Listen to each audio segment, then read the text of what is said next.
everyone, and welcome to today's 4th grade math lesson. My name is Miss McCullough, and today we will be going over fractions. Okay, so I'm super excited to have you all joining us today. This is week 3 of our lesson series. Once again, this is 4th grade math, and today we will be reviewing fractions. Okay, so you're gonna need a few things for today's lesson. You're gonna first need a place where you can listen and learn, a comfy place where there's no distractions. Second thing you're gonna need is a pencil or a writing utensil. And the third thing you're gonna need is a notebook. For today's lesson, we're going to be discussing fractions, so we're gonna be doing a lot of drawing and shading. If you guys wanna get creative and grab some markers or maybe some crayons or any type of color, you can. I'm gonna go ahead and give you guys a minute or two to go ahead and grab your items so that you can get ready for today's lesson.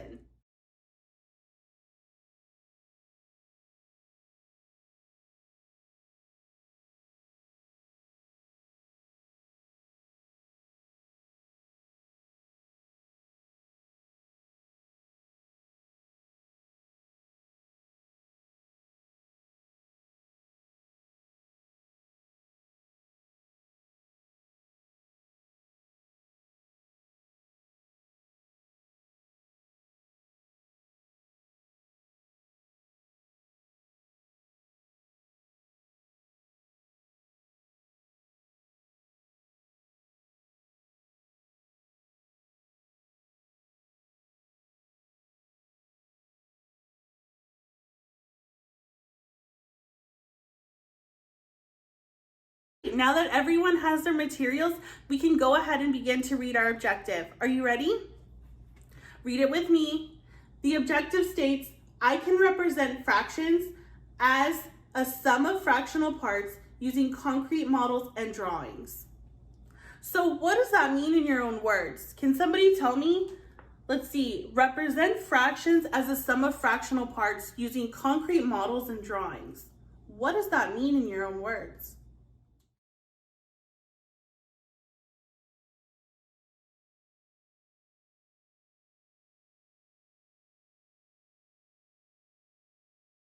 Awesome job, guys. Yeah, it just means that we're going to represent fractions in many different ways, and we're going to find the sum of that fraction that we represent using other smaller fractions. So now that we've done our objective, I want to go ahead and go over vocab. So our first vocabulary word is numerator. Everyone say it with me, numerator. The numerator is just the number of equal parts. The numerator is also the number on the top of a fraction. It's the number on the top, and remember, it's the number of equal parts. Okay, our next word is denominator. Ready? Everyone say it with me, denominator. The denominator is the whole or how many total parts there are in the fraction itself. So if we look at our fraction bar here, the denominator is the number that's on the bottom. Think down, denominator, down, denominator. It's the number that's down or on the bottom of the fraction. It represents the number of parts of the whole. Our next word is equivalent fractions. Ready? Equivalent fractions. These are just fractions that are the same part of a whole. So these are fractions that basically have the same value. And even though they're written differently and they have different numerators and different denominators, they have the same amount or equivalency. They are equivalent. So if you see here, 1/2 is the same thing as 3/6. All right, guys, so our final vocab word is benchmark fractions. Ready? Benchmark fractions. And these are just fractions that are common and easy to round. These are fractions that you hear all the time, like a 1/4, a 1/2, a 1/3, a 1/5, a 1/10. So now that we went over the vocabulary and we're familiar with the terms, I wanted to go ahead and show you guys a variety of different ways that we can represent fractions, okay? So I'm gonna show you a few models that I have here of representations of fractions, and we can also brainstorm and come up with our own. As you guys can see here, I have a variety of different ways that I can represent fractions.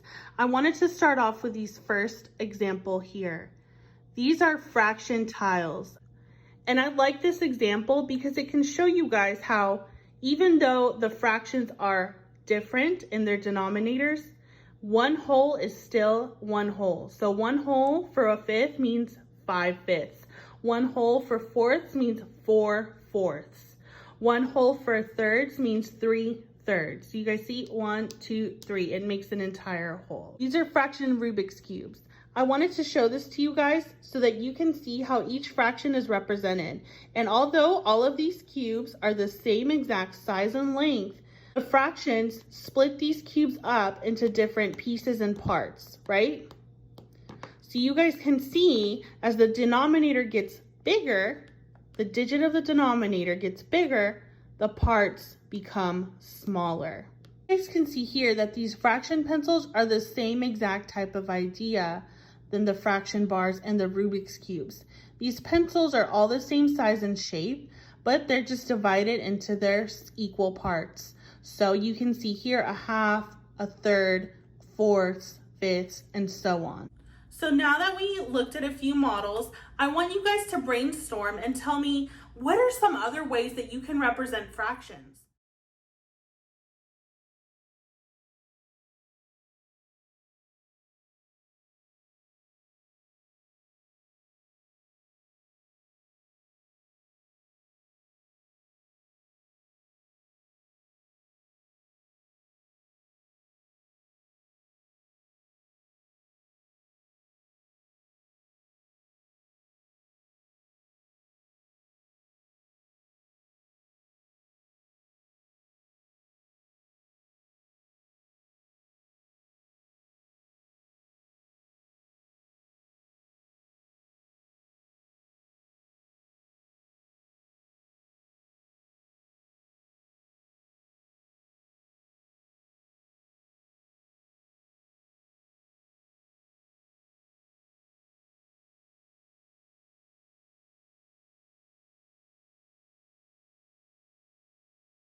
Okay, so now that everyone had a minute to think about other ways that we can represent fractions, I wanted to get some of your ideas.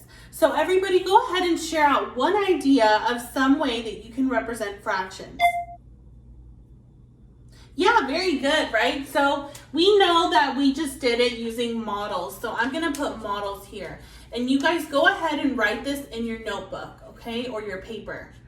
Models. What's another way that I can represent fractions?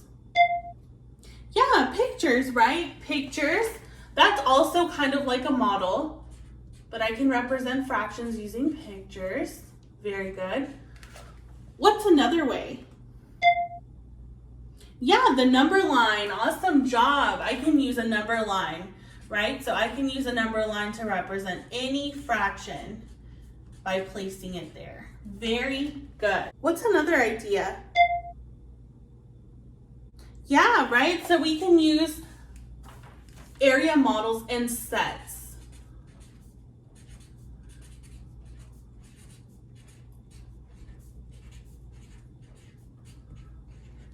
Awesome work, guys, naming different ways that we can represent fractions. I'm going to go ahead and show you guys a fraction, and you guys are going to use that list that we just created, pick one of those ways to represent fractions, and represent this fraction right here. 2/4. 2/4. So everyone's going to represent 2/4 using many of the other methods that we just named. You could use a picture, you could use any household items, you can use a number line, you can use a model, okay?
Okay, so does everyone have their models ready?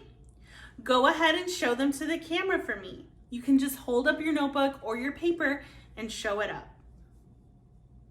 Awesome job, guys. I see a lot of really good models. Some of you used pictures, some of you did a little pie. Very good. I'm gonna go ahead and show you guys my model. You guys can see here, I just drew a square. Remember that 2 is our numerator and 4 is our denominator. So I did a square with 4 total parts and 2 of those parts were shaded. How can I represent this fraction, 2/4, as a sum of equal parts using other fractions? So do you guys think that maybe if I do, let's see, 1/4 plus 1/4 gives us 2/4? Yeah, awesome job. What is 1 plus 1? 2, right?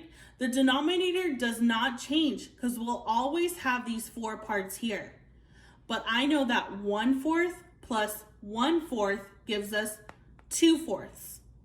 Do you guys see that? That is how we can represent fractions as a sum of fractions, okay? So all we're doing is representing this fraction, 2/4, as a sum of other smaller fractions. So I know that 1/4 plus 1/4 gives us 2/4. Okay guys, so what we're gonna do next is we're gonna represent some fractions using models, and you guys are gonna use your previous knowledge and your newly learned knowledge of fractions to go ahead and make comparisons, okay? Is everyone ready? Awesome. So as you guys can see, for today's model, I'm going to be using these colored stones. You guys can also use different models at home to represent fractions. You can use items like beans, Legos, buttons, or any other small items that you may have variations of, like different colors or different types. So everyone, what we're gonna do is we're gonna do a think aloud while we look at this representation of fractions together. A think aloud is basically when we say our own thoughts as we process new information. The first thing I want to do is name my denominator. Remember that the denominator is just the total number of parts. So I'm going to count each stone here, and I'm going to go ahead and write our denominator. So how many stones do I have here? Awesome job. I have 12 stones. So 12 is my denominator because I have 12 total. Now let's focus on our numerator. I want to specifically look at the blue stones in this example. How many blue stones do I have? Yes, that's right. I have 8. 1, 2, 3, 4, 5, 6, 7, 8. So I'm going to name 8 as our numerator because I know that I have 8 parts or 8 blue stones. And I have 12 whole or 12 total stones. How can I represent this fraction as a sum of fractional parts? Well, remember when we represent a fraction as a sum of fractional parts, we essentially just split that fraction into smaller equal pieces to then make a sum.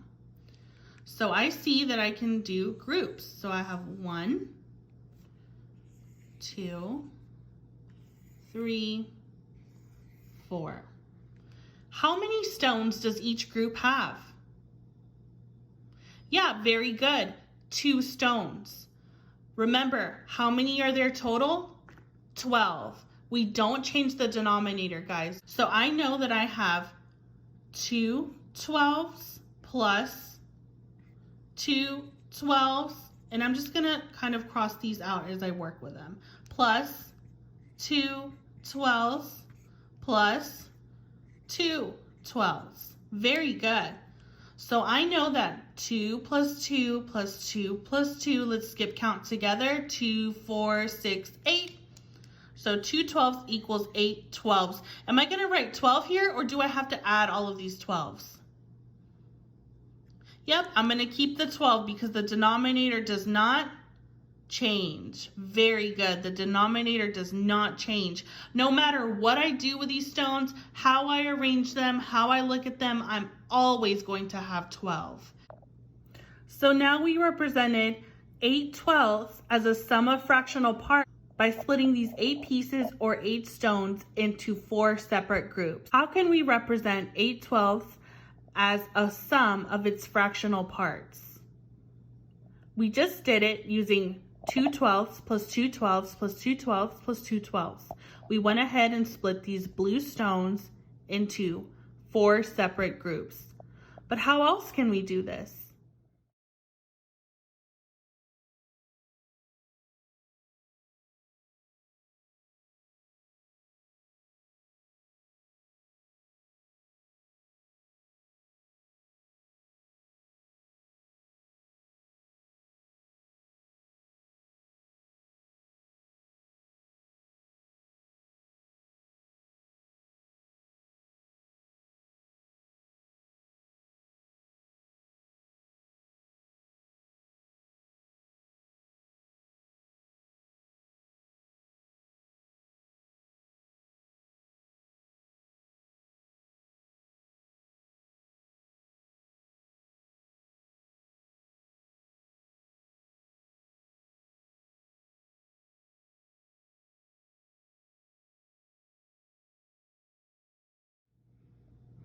Now that you guys had a moment to think, what are your ways that you came up with that we can go ahead and represent this fraction as a sum of fractional parts? Awesome job. Yes, splitting this fraction up into 2 groups. So now instead of 4 groups of 2, I'm going to just have 2 groups of 4. You guys see how I did that? So now what I'm going to go ahead and do is I'm going to write 4/12 plus 4/12 equals 8/12. Very good. Remember that the denominator does not change. The only thing that changed was the numerator, because that's the groups that we split this fraction into. So if you see here, I have 4 blue stones in one group, and I have another 4 blue stones in another group. So instead of splitting these stones into groups of 2, I just went ahead and split them into groups of 4. 4/12 plus 4/12 is 8/12. You guys see how we did that? So it's just the sum of fractional parts. So all we did was took this big fraction, 8/12, and we went ahead and split it up into smaller fractions to go ahead and make the same sum. We wanted to create the same fraction, 8/12, by using smaller units or smaller fractions. And all we did was just divide these blue pieces up into equal groups.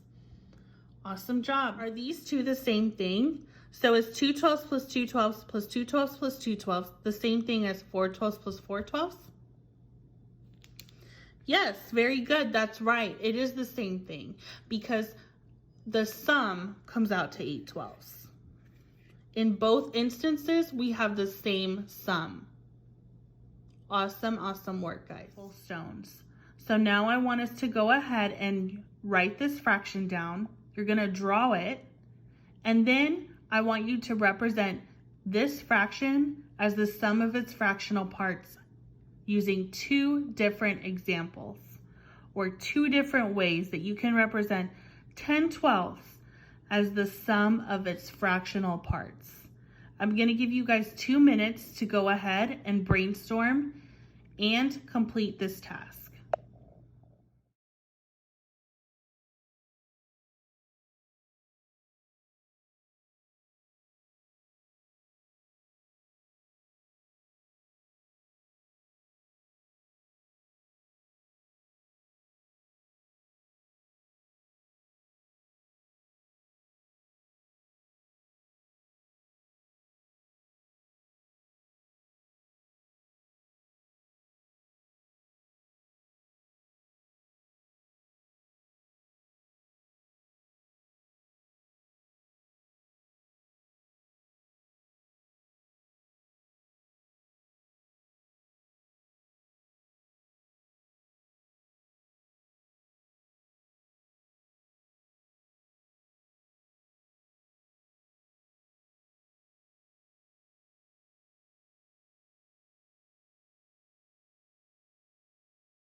here is my model of 10/12.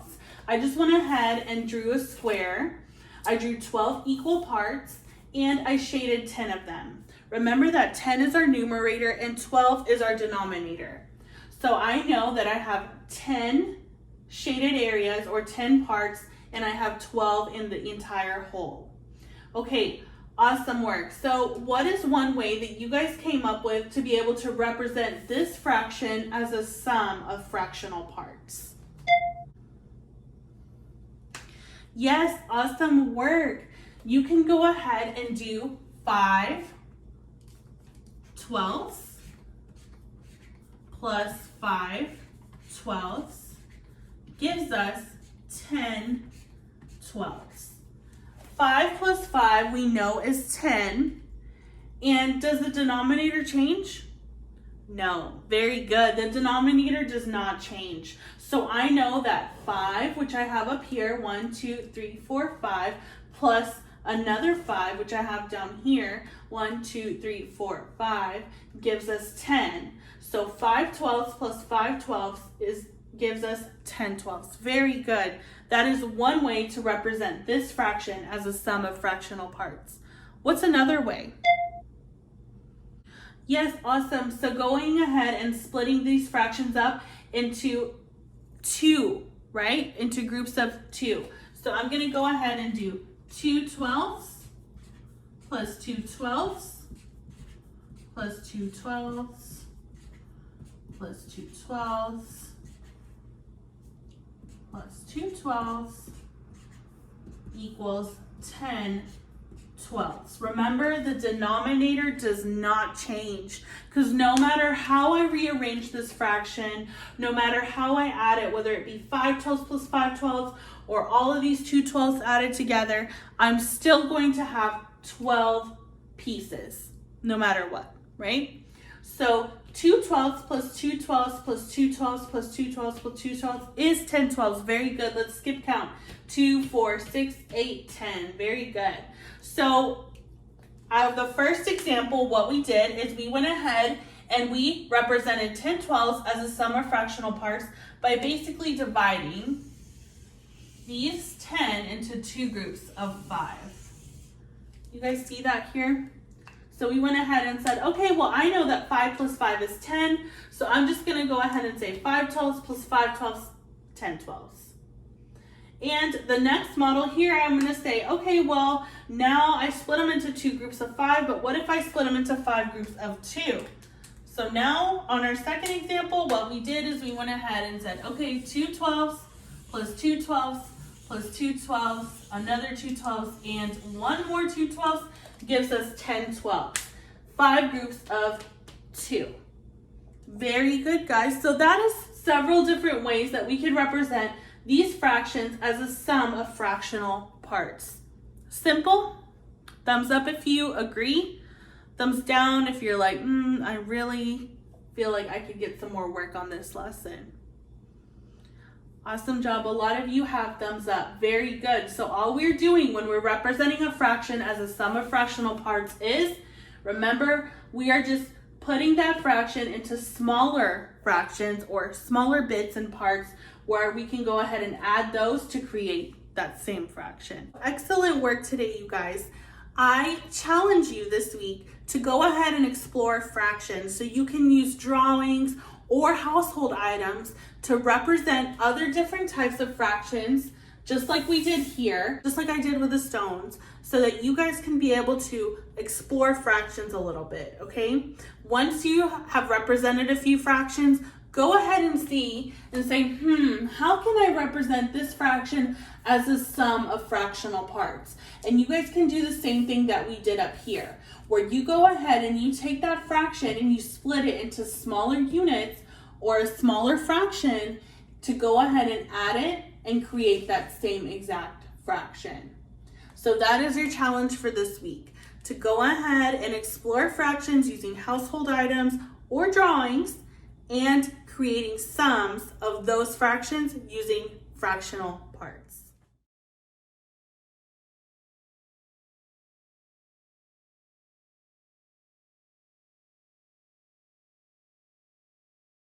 So I'm so happy that you guys were able to join me today for our 4th grade math lesson. I hope everyone has a lovely week ahead. And get ready because our next lesson is going to cover fractions again, but we're going to go a little bit more in depth, okay? So I wish you all a wonderful week. I thank you for joining this 4th grade math lesson. Bye!